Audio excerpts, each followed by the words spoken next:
चलिए स्टार्ट करते हैं। न्यूमेरिकल 3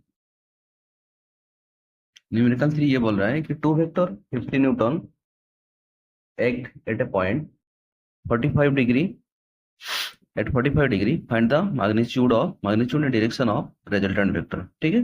अच्छा, यहाँ पे एक ऑफ होगा, दो ऑफ हो गया। ठीक। अच्छा, तो यहाँ पे एक वेक्टर ये मान लेता हूँ, ये वाला एक वेक्टर है, ये ए वेक्टर है, और ये मान लेता हूँ क्या है, ये बी वेक्टर है। क्या है ये? बी वेक्टर है। ये वेक्टर बी है, और इन दोनों का बीच में एंगल क्या है? 45 डिग्री। ठीक है। तो इसमें ए का मैग्नीट्यूड भी क्या है? 50 न्यूटन है, 50 न्यूटन। और बी का मैग्नीट्यूड भी क्या है? 50 न्यूटन। बी का मैग्नीट्यूड क्या है? 50 newton. And angle between two vector that is 45 degree. ठीक है। Angle between two vector is 45 degree, 45 degree. अभी हमें पता है फॉर्मूला डायरेक्ट हम पुट करेंगे। फॉर्मूला फॉर्मूला क्या है कि resultant vector equal to R, magnitude of resultant vector R equal to क्या होगा? Square root of A square plus B square plus 2ab क्या होगा? कॉस थीटा होगा, कॉस थीटा। ओके, तो यहाँ पे डाल देते हैं वैल्यू 50 का स्क्वायर प्लस 50 का square square plus 2 into 50 into cos 45 का वैल्यू है 1/√2। ठीक है। इसका क्या होगा? स्क्वायर रूट होगा। ठीक है। उसके बाद वैल्यू क्या आ जाएगा? ये 2500 प्लस 2500, ये क्या होगा? 5000 बाई क्या होगा? √2 होगा, तो इसका स्क्वायर रूट होगा। ये वैल्यू क्या होगा? ये 5000 होगा, ये तो काट करते हैं तो प्लस ये क्या होगा? 5000/√2 होगा, इसका स्क्वायर रूट होगा।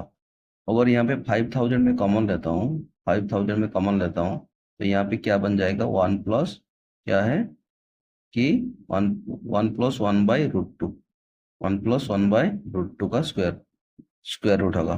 तो मतलब ये बस इतना ही लिखेंगे, चलेगा बस, इतना न्यूटन होगा। ठीक है। अभी अगर बात करता हूँ कि डायरेक्शन की, इसका बात करता हूँ, और यहाँ पे डायरेक्शन बात करता हूँ, ये डायरेक्शन के लिए तो पता है सबको। तो डायरेक्शन का क्या फॉर्मूला बताओ? डायरेक्शन का फॉर्मूला ये है कि टेन अल्फा इक्वल टू क्या होता है कि B sine theta by by A plus क्या होगा? A plus B cos theta होता है, ये है ना। अच्छा, तो अभी पुट करते हैं वैल्यू। बी का वैल्यू क्या है? 50। साइन थीटा मतलब साइन 45, साइन लिख देता हूँ, साइन 45 50 प्लस 50 कॉस 45 डिग्री। ठीक है। अच्छा, उसके बाद ये अगर वैल्यू पुट करता हूँ, वैल्यू क्या होगा?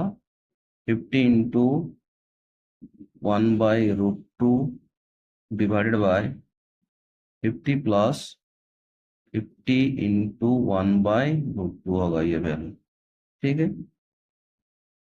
तो ये वैल्यू कितना आ रहा है कि ऊपर क्या है? 50/√2 आ रहा है, और नीचे क्या आ रहा है? 50 होल 1 प्लस ये ब्रैकेट 1/√2 आ रहा है। ठीक है। तो ये वाला क्या होगा? 50-50 कैंसिल हो जाएगा, तो वैल्यू क्या आ जाएगा कि √2, ये वाला नीचे आ जाएगा, तो क्या होगा? ये 1/√2 इंटू 1 प्लस √2। ठीक है, ये वाला वैल्यू। और अल्फा इक्वल टू क्या होगा? ये alpha equal to tan inverse, ये वाला वैल्यू हो जाएगा 1/√2 इंटू 1 प्लस क्या होगा? √2 होगा। ठीक है, ये वाला वैल्यू आ गया। सबको समझ में आ गई ये प्रॉब्लम? ठीक है। चलो देखिए, फिर से बताता हूँ अभी क्या है। ये दो वेक्टर गिवन है, ए और बी मान लेता हूँ। दोनों वेक्टर का मैग्नीट्यूड सेम है, 50-50 है, और उसका बीच में एंगल क्या है, 45 डिग्री। एंगल क्या है, 45 डिग्री। तो रिजल्टेंट वेक्टर का फॉर्मूला क्या है? रिजल्टेंट वेक्टर का फॉर्मूला ये है कि A square plus B square plus 2ab cos theta का क्या होगा, स्क्वायर रूट होगा। ये वाला फॉर्मूला है, ठीक है। अगर बात करता हूँ इसका डायरेक्शन, तो टेन अल्फा क्या होता है, B sine theta by A plus B cos theta. तो यहाँ पे इस प्लेस में वैल्यू डालते हैं तो ये वाला आंसर इसका आ जाएगा। ये कुछ इस तरीके से ये है, टेन अल्फा इक्वल टू 1/√2 × 1 + √2 आ जाएगा, ठीक है। चलिए नेक्स्ट सवाल बात करते हैं। न्यूमेरिकल नंबर 4 का बात करता हूँ, ये न्यूमेरिकल 4 बात करता हूँ, ठीक है। चलिए न्यूमेरिकल 4 क्या बोल रहा है, देखिए कि resultant of the two vector A and B is perpendicular to vector A and its magnitude is equal to half of the magnitude of the vector B, ठीक है।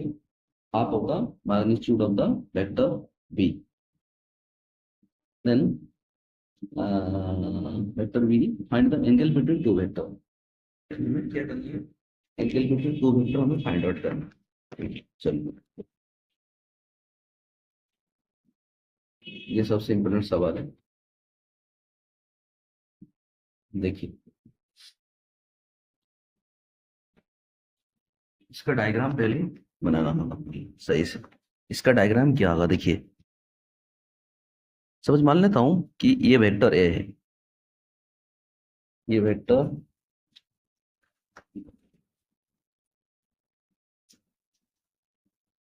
मान लेता हूं कि ये वाला वेक्टर ए है। पहले समझिए इसको ध्यान से, ये मान लेता हूं वेक्टर ए है, ठीक है। अच्छा, उसके बाद मान लेता हूँ ये वाला वेक्टर बी, मान लेता हूँ कि ये वाला वेक्टर क्या है, बी है। अच्छा, जो रिजल्टेंट वेक्टर है, तो रिजल्टेंट वेक्टर है क्या होगा कि magnitude of the equal to half, ठीक है। और ये वाला अगर इस तरीके से ड्रॉ करता हूँ, मान लेता हूँ ये वाला मान लेता हूँ ये रिजल्टेंट है, ये इसको दूसरा कलर में लिखता हूँ। ये मान लेता हूँ रिजल्टेंट वेक्टर आर है, ठीक है ना। ये रिजल्टेंट वेक्टर आर है। तो ये वाला देखो, ये वाला जो एंगल होगा, रिजल्टेंट वेक्टर का एंगल क्या है, परपेंडिकुलर, मतलब ये 90 डिग्री होना चाहिए। ये दिख रहा है ऐसे 90 डिग्री, ये 90 डिग्री, 90 डिग्री, लेकिन ये 90 डिग्री जैसा नहीं दिख रहा है ये वाला चीज, ठीक है। तो अगर ऐसे डायग्राम बनाएंगे तो ये क्या गलत होगा, ठीक है। तो डायग्राम को सही से बनाना होगा। अच्छा देखो, इस डायग्राम को यहाँ बनाता हूँ मैं, मान लेता हूँ ये एक वेक्टर है, ये वेक्टर क्या है, ए मान लेता हूँ, ठीक है। अच्छा, इसका पहले रिजल्टेंट का बना देता हूँ, उसके बाद से बताऊंगा। रिजल्टेंट क्या है, ये वाला मान लेता हूँ, ये सी स्ट्रेट नहीं हुआ है, ये मान लेता हूँ ये रिजल्टेंट वेक्टर है। क्या ये रिजल्टेंट वेक्टर, ये रिजल्टेंट वेक्टर मान लेता हूँ आर है, ठीक है। और ये मान लेता हूँ ये परपेंडिकुलर है, 90 डिग्री है। समझ में आया चीजें। तो बी वेक्टर क्या होगा, ये होगा बी वेक्टर। समझ में आया चीजें। ये क्या होगा, ये होगा बी वेक्टर होगा, ये होगा बी वेक्टर। ये डायग्राम अभी क्या हो गया कि करेक्ट डायग्राम हो गया ये, देखिए। तो अभी बात करता हूँ, इसमें गिवन क्या है कि वेक्टर वेक्टर रिजल्टेंट वेक्टर, मैं इसको थोड़ा ऊपर करता हूँ, ये वाला यही चीज है, ठीक है। दिख रहा है सबको, हाँ। तो रिजल्टेंट वेक्टर जो है, आर वेक्टर का मैग्नीट्यूड क्या है, बी वेक्टर का मैग्नीट्यूड का आधा है, यही गिवन है। बी वेक्टर का मैग्नीट्यूड का आधा है, यही है ना। अच्छा, तो बी वेक्टर जो है, मान लेता हूँ इसका वैल्यू क्या है, ये वैल्यू क्या है, बीटा है। ये एंगल क्या है, बीटा है, ठीक है। अगर बी को मैं रिजल्व करता हूँ यहाँ पे, तो यहाँ पे ऐसे एक परपेंडिकुलर लाइन खींचूंगा, यहाँ पे ये वाला ये वेक्टर है, मान लो तो ये वाला, ठीक है ना। ये तो ये बीटा है, तो ये वाला वैल्यू क्या होगा, ये बी cos थीटा होगा। क्या होगा, ये बी cos थीटा। तो यहाँ पे मैं लिख सकता हूँ ऐसे कि जो वेक्टर है ये R vector, R equal to क्या हो गया, ये b/2 हो गया। ठीक है, तो रिजल्टेंट वेक्टर क्या होगा, देखिए b/2। तो यहाँ पे जो पहला इक्वेशन है मैं यहाँ पे डालता हूँ, r = b/2। तो यहाँ पे मैं लिख सकता हूँ ये कि